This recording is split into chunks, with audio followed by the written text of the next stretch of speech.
Por que o Brasil tem a população mais ansiosa do mundo? Nesse artigo da BBC, a gente vai falar um pouco sobre isso. Uma matéria extensa falou que o Brasil é um dos países com mais potencial de pessoas terem ansiedade e depressão. Coração acelerado antes de uma prova, nervosismo em uma reunião importante ou mãos suadas no primeiro dia de trabalho. Provavelmente você já sentiu alguma coisa desses sintomas. Agora, se você está com dificuldades recorrentes para dormir, ficar sem ar em uma reunião importante, não consegue se concentrar no trabalho por somente pensar no pior, fique atento. O que acredita ser normal pode ser um distúrbio psiquiátrico que exige avaliação médica. Quando não se trata corretamente, a ansiedade pode virar uma adversidade e desencadear outros transtornos mentais, como expressão, que acontece com aproximadamente 300 milhões de pessoas no mundo, segundo a Organização Pan-Americana. Aos 19 anos, a estudante Júlia Mello precisou representar uns 18 milhões de brasileiros que possuem esse transtorno. No começo me sentia desmotivada, meu coração ficava extremamente acelerado, tinha falta de ar, mudança drástica de humor, mas com o passar do tempo, esses sintomas foram piorando, né? A gente, quando começa a sentir essas paradas, a gente nunca acha que é algo além daquilo que a gente está sentindo naquele momento, mas sempre é, geralmente. Aos 19 anos, a estudante Júlia Mello precisou entender que representavam dos 18 milhões que possuem transtorno de ansiedade. No começo eu me sentia desmotivada, meu coração ficava extremamente acelerado, tinha falta de ar, mudança drástica de humor. Mas o passar do tempo, esses sintomas foram aumentando e chegou no ponto de eu somente chorar e não ter vontade de socializar. Histórias como delas estão cada vez mais comuns no mundo, principalmente após a pandemia. Né? Então a gente tem esse quadro aqui que a gente fala sobre ansiedade, que a gente tenta dar um ponto de vista sobre esse mundo que está cada dia mais próximo da galera, né? Histórias como a delas estão sendo cada vez mais comuns no mundo, principalmente após a pandemia. Uma das principais explicações é o aumento do estresse sem precedente causado pelo isolamento social decorrente da pandemia. E assim, por que a gente tenta falar de saúde mental de uma forma assim mais abrangente? É porque a gente percebe que muita gente está com a saúde mental no limite e muita gente não sabe o que fazer, não sabe como procurar ajuda. Eu falo isso porque, assim, onde eu moro, tem algumas situações que essas pessoas estão nesse limite, estão precisando de ajuda e elas não sabem como pedir. E tem muito preconceito, né?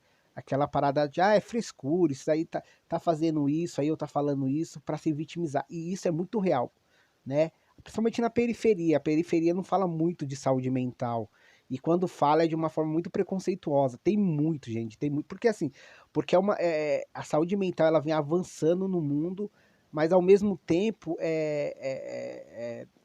políticas de saúde mental não avançam na mesma velocidade. Então, assim, se debate ainda bem pouco sobre saúde mental, sobre depressão e ansiedade.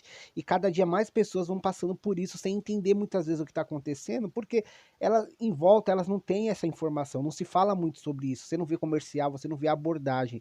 Então, a gente vai vendo isso crescer cada vez mais e muitas vezes a pessoa não entende. E quando vai entender ou quando vai pedir ajuda, às vezes ela já está no limite, às vezes ela já está afundada em tristeza, ela já está afundada numa situação que ela acha que não consegue sair. Às vezes você mesmo vai buscar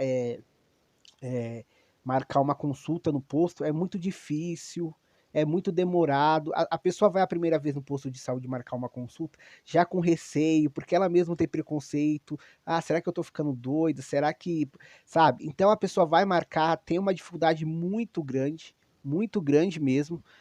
Às vezes você consegue marcar uma consulta só daqui 9, 10 meses, aí você desiste. Então, assim, a gente tem pouco investimento nessa área que está cada dia mais forte na nossa vida. Então, saúde mental é uma coisa séria, ansiedade é uma coisa séria, depressão é uma coisa séria, e tudo que envolve a saúde mental é uma coisa muito séria. Mas é como eu falei, ainda é vista com muito preconceito, falta muita informação, se fala muito pouco sobre saúde mental, e dentro da periferia isso é quase inexistente, sabe? Porque existe uma coisa que é real, as pessoas não têm tempo de pensar na sua própria tristeza, na sua própria raiva. A gente vive numa pressão imensa para tentar sobreviver, né? Então as pessoas saem cedo para trabalhar, ficam o dia inteiro no trabalho, muitas vezes vivendo uma situação de trabalho que deixa ela triste, com raiva, estressada, chega em casa, tem pouco tempo, né, porque tem que preparar a comida, tem que fazer alguma coisa, rapidamente tem que dormir, acordar no outro dia, o fim de semana às vezes só tem um domingo, no domingo tem que, sei lá, lavar roupa, ficar com a família,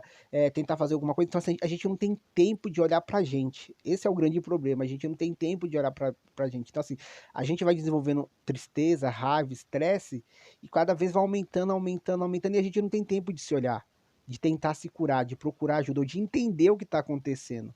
Né? E ao mesmo tempo, ao nosso lado, ninguém quer saber, porque a outra pessoa também tá com raiva, tá estressada, tá com problema. Então tá todo mundo com problema e ninguém consegue ajudar a si mesmo nem ao outro. Então acho que essa reportagem é interessante para continuar seguindo um alerta. A gente precisa avançar em políticas voltadas para a saúde mental. A gente precisa levar essa conversa principalmente para a periferia, onde a galera muitas vezes não tá passando por esse problema, tem avançado em raiva, em tristeza, em depressão, em ansiedade, que leva muitas vezes ao vício, e ela não está entendendo o que está acontecendo, e as pessoas ao redor não sabem como ajudar, porque não entende o que está acontecendo. Então muitas vezes acha que é frescura, que é vitimismo. Então a gente precisa entender que a gente precisa avançar com urgência em políticas voltadas para a saúde mental, que a gente precisa rapidamente avançar em levar mais esse tipo de conversa para as escolas, fazer políticas dessa, até levar para os bairros, sabe? Dias como esse de conscientização, fazer mais propagandas, levar isso para a TV, para os jornais, porque é uma coisa que provavelmente, gente, não vai diminuir. A ansiedade, transtornos com saúde mental provavelmente não vai diminuir, vai piorar, vai crescer cada vez mais, e a gente precisa sim de ajuda, a gente precisa sim, porque isso machuca, é triste, é difícil, é desesperador, e sozinho dificilmente a pessoa consegue mudar essa realidade.